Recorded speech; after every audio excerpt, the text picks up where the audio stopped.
Good evening and welcome to Poland Daily News. I'm Nicholas Richardson. The legendary Jelcz company is in big trouble.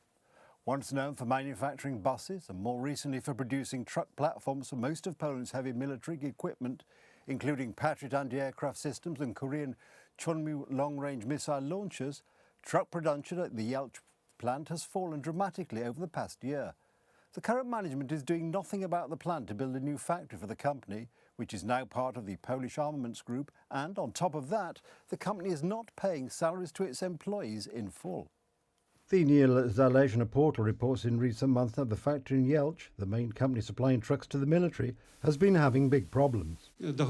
Information is reaching us that it is in arrears with payments to employees. Information is reaching us that the project to build a new factory, a Jelcz subsidiary elsewhere, has basically been abandoned. Because the Jelcz military truck factory's production has dropped from several dozen to only a couple of units, the company is having trouble paying full salaries to its staff. We have reached out to a former employee of the company who points to the reason for the company's poor condition. However, he wishes to remain anonymous. The company, which has the capacity to produce, which has the capacity in the execution of contracts, was managed in such a way that it is unable to execute these contracts and still pays penalties for it. The Jelcz company, which is part of the Polish armaments group, says it now produces 350 vehicles a year, but from 2028 it wants to produce 1,000. If the company is making 350 vehicles right now, even though it used to make 500, even a few years ago, now it is making 350, then how is it supposed to make 700 in a year's time if it can't even make 350? And they're supposed to produce them in the same place without any changes. The Jelcz factory has been making truck chassis for most of the Polish Army's heavy equipment for years. Fatal management of the company and the lack of prospects that lie ahead for this very important company for ensuring the security of our homeland. Recently, the head of the Ministry of Defence announced the award for a major contract for tankers for the Army, dubbed the Contract of the Century. 320 tankers will be in use. Sure, use is already 215 tankers, 105 are optional. The value of the order is more than 1 billion zloty. 1 billion zloty from the Ministry of Defence will go to tankers manufactured by a Polish private company and truck chassis designed for them manufactured by Scania. Jelcz's production does not meet the Defence Minister's expectations, and we are in danger of having to buy military vehicles from, for example, the Scania factory, which is owned by Volkswagen, instead of Polonizing American and Korean weapons. Because, under the United Right, there was a plan to expand the production capacity of this strategic company, to build a new factory in Włowice, about 5 kilometers from Jelcz. There was such a project. It envisaged investments on the scale of 700 million zloty. Unfortunately, it didn't start in the last year, even though it was supposed to start, but it didn't. The problem is that now nothing is happening regarding the new Jelcz factory. When it comes to concrete actions, when it comes to concrete decisions, these decisions are made in opposition to the Polish national interest. And what happened? A year of rule by the 13th December coalition was enough. A year of these bad changes in state-owned companies was enough for Jelcz to go from being one of the leading plants of the Polish armaments group to a plant that is now on the verge of bankruptcy. As in the case of PKP Cargo, which collapsed after a year of Tusk coalition rule, the question of the future fate of the Jelcz plant seems to be on the table. It remains to be seen how truck production for the military will develop there under the smiling coalition government. Chaos is growing in South Korea. The president, who imposed martial law and lifted it after only 6 hours, has been banned from leaving the country and holding public office and diplomatic posts. He himself does not feel guilty and, despite mass protests, refuses to step down.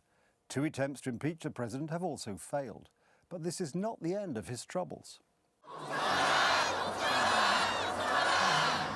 Screams, tears, demands for immediate dismissal. South Koreans are fed up with their president. Every night they take to the streets, speak of the fear and humiliation brought upon them by their leader when he declared martial law last Tuesday. This was the terrorist attack on democracy and violence aimed at us, the people. The man responsible does not deserve to be supported by our taxes. Although martial law lasted only 6 hours and was the shortest in history, it led to chaos, fighting in the streets, pushback in parliament, confused military and police, and desperate people. The country's capital, Seoul, became an arena of fighting. As a Korean citizen, I have been made to feel ashamed and threatened by my own president. He should be prosecuted. History will admit the people are right. However, South Korea's president, who is losing power and influence, is still clinging on tightly to his office. The first impeachment attempt failed because it lacked a quorum. The second failed because politicians loyal to the president again left parliament. There will be a third attempt.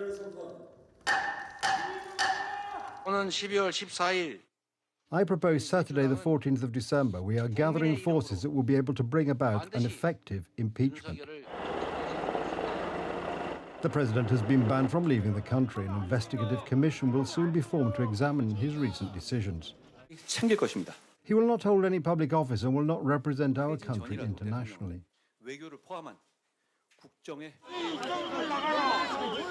The situation in South Korea is very tense. A political crisis is growing. The causes include internal conflicts, power struggles, and mutual accusations of treason and collaboration with the North Korean regime.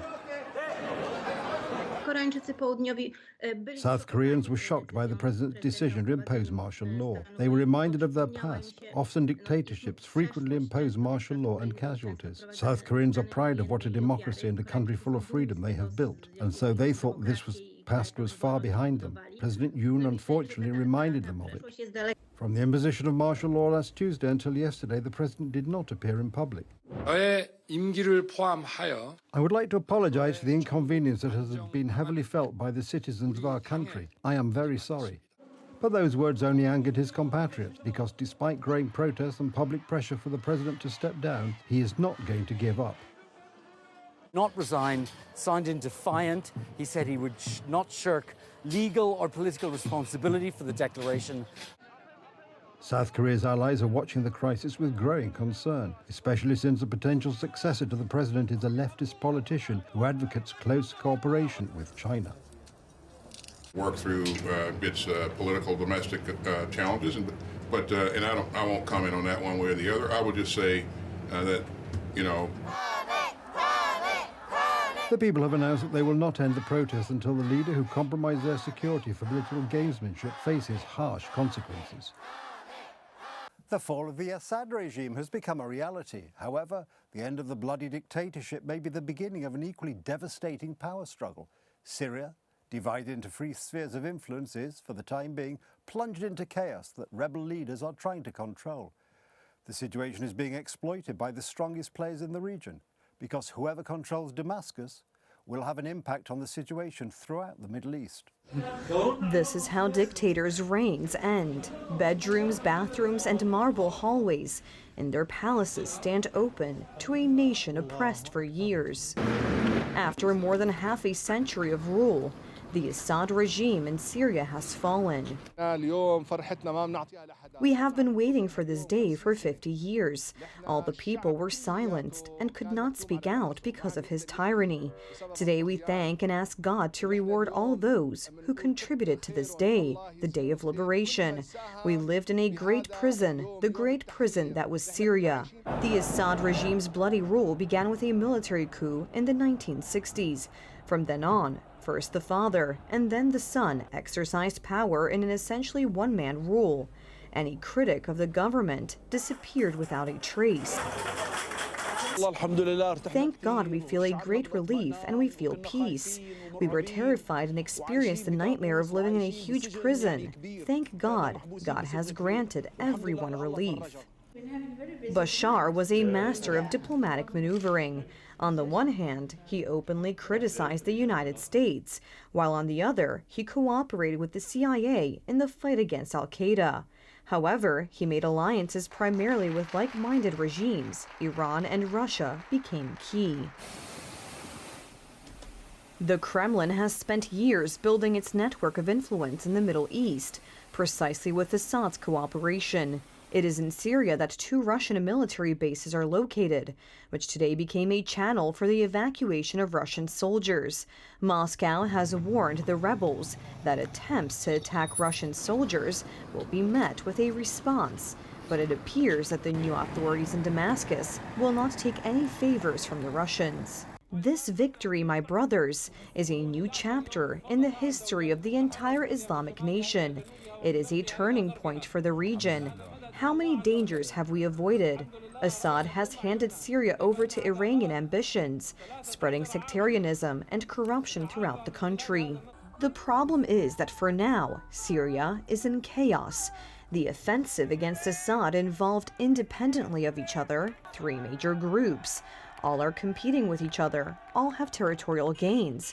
Each wants to grab as much as possible for itself. However, there are many political and military actors in Syria that are at odds with each other, and all of them want to have their seat at the negotiating table, and all of them want their stake in what Syria will look like going forward. It is unclear whether they will be able to settle their differences. And that raises fears of another round of civil war between the rebels. At risk are the Kurds, today under attack by pro-Turkish militias. Religious minorities are also at risk. According to humanitarian organizations, internal fighting in Syria could lead to an exodus of up to 1.5 million refugees who could move toward Europe. The famous ruby slippers worn by Judy Garland in the iconic film The Wizard of Oz have gone up for auction nearly 2 decades after having been stolen. They were sold for $28 million. This is the highest price ever paid for movie memorabilia. A pair of iconic ruby slippers worn by Judy Garland in the famous musical has been sold for a record amount, 10 times more than expected. $28 million, and it sells to, bidder number, 28 million. They have a bidder number, we'll get it. Ladies and gentlemen, the ruby slippers just sold for 28 million.